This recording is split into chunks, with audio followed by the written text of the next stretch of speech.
আজি চতুৰ্থটো দিন আৰু চতুৰ্থটো দিনতো এই স্থানত উদ্ধাৰ অভিযান অব্যাহত আছে। আমি দেখুৱাম, আমি প্ৰথমতে পৰিৱেশ দেখুৱাম যি ধৰণে কালিও উদ্ধাৰ অভিযান অব্যাহত আছিলে, কালিৰ পাছত আজিও এই উদ্ধাৰ অভিযান অব্যাহত আছে। এই মতে দেখিবলৈ পাইছে NDRFৰ এইসকল তেওঁলোকে ইয়াতে ভিতৰলৈ তেওঁলোকে পাইপ পঠিয়াই দি আছে। এতিয়া কথাটো হ'ল ইয়াৰ ভিতৰত যি দ অংশ আছে সেই দ অংশত যথেষ্ট পানী আছে আৰু ভিতৰত কোনো তাত দেখিবলৈ একো নাপায়, যিহেতু আন্ধাৰ সদৃশ পৰিৱেশ, তাৰ ভিতৰত পানী জমা হৈ থকাৰ কাৰণে এই উদ্ধাৰ কৰাৰ ক্ষেত্ৰত ইয়াত যিসকল দেখিছে NDRFৰ ভিতৰলৈ প্ৰৱেশ কৰি আছে সেইসকলে চেষ্টা কৰি আছে। কিন্তু তাতোতকৈ আৰু এটা কথা এইখিনি মুহূৰ্তত এটা আপডেট দিব বিচাৰিছোঁ, ইয়ালৈ যিহেতু ভিতৰত পানী সোমাই আছে সেই পানী উলিয়াবৰ কাৰণে ইতিমধ্যে এটা উচ্চ ক্ষমতা সম্পন্ন পাম্প ইয়ালৈ আনি থকা হৈছে। ইতিমধ্যে সেই পাম্প হেলিকপ্টাৰৰ জৰিয়তে ইয়াত আহি পাইছে, যদিও উক্ত স্থানত যি স্থানত এই কয়লা খনি আছে সেই কয়লা খনিৰ স্থানত সেই পাম্প এতিয়ালৈকে আহি পোৱাহি নাই।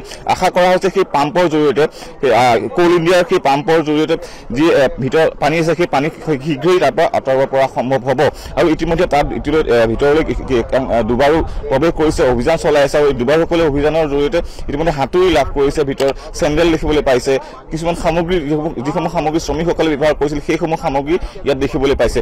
আৰু দেখিবলৈ পাইছে যে এই ধৰণে পাইপ ইডালৰ পাছত সিডাল পাইপ ভিতৰলৈ সোমাই দিয়া আছে। যিহেতু 300 ফুট দ আছে, সেই 300 ফুট দৰ পৰা পানীখিনি আঁতৰাবলৈ, পানী আঁতৰাৰ পাছতে পানীটো আছেই, তাৰ লগতে আৰু এটা সমস্যা হৈ পৰিছে যে আন্ধাৰ, ভিতৰৰ পৰিৱেশ যথেষ্ট আন্ধাৰ, তাতে একো দেখা নাপায়। গতিকে সেই আন্ধাৰ হোৱাৰ কাৰণে তাৰ পৰা কোন আছে, কিবা মানুহৰ অৱস্থিতি বা কিবা সামগ্ৰীৰ অৱস্থিতি এতিয়ালৈকে সম্ভৱ হোৱা নাই, কেনেধৰণে তাত আছে। আমি এই সম্পৰ্কে কিছু কথা পাতিবলৈ ইয়াৰ যিহেতু অভিযান চলাই আছে তেখেতৰ সৈতে কথা পাতিবলৈ বিচাৰিম। सर अभी कैसा ये रेस्क्यू ऑपरेशन यहाँ का अपडेट अभी? देखिए आपके सामने एक डाइव अभी हुआ है और होके आया है। बाकी यहाँ पे जो अथॉरिटीज बैठे हैं वो लोग डिसाइड करेंगे कि इस ऑपरेशन को आगे कैसे कंटिन्यू करना है। बाकी सर ये पानी बहुत है, कुछ विजिबिलिटी भी नहीं है अंदर, तो कैसा आप लोगों का मतलब ये ऑपरेशन चल रहा है?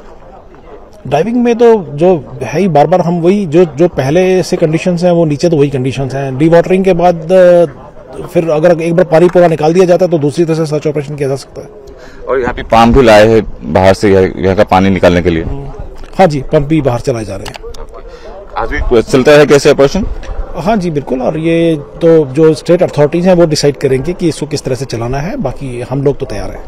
আচলতে তেখেতসকলে ইতিমধ্যে অভিযান চলাই আছে, অভিযানৰ জৰিয়তে তেওঁলোকে ইয়াত যিসকল দেখিবলৈ পাইছে অহৰহ অভিযান চলাই আছে। কালিও দেখিছোঁ আমি যুদ্ধকালীন তৎপৰতাৰে এইসকলে অভিযান চলাই আছে যাতে কিবা অৱস্থিতি বা কিবা সামগ্ৰী লাভ কৰে নেকি। এনেদৰে আচলতে চতুৰ্থটো দিন ঘটনা সংঘটিত হোৱা চতুৰ্থটো দিনতো এনেদৰে এই স্থানত প্ৰত্যেকটো NDRF হওক, SDRF হওক, ইণ্ডিয়ান আৰ্মি হওক, কোল ইণ্ডিয়া হওক, ONGC সকলোৱে আচলতে যৌথভাৱে প্ৰচেষ্টা চলাইছে এই শ্ৰমিকসকলৰ সন্ধান উলিওৱাত। তেওঁলোকে সম্পূৰ্ণভাৱে সষ্টম হৈ তেওঁলোকে এনেদৰে এই অভিযান অব্যাহত ৰাখিছে।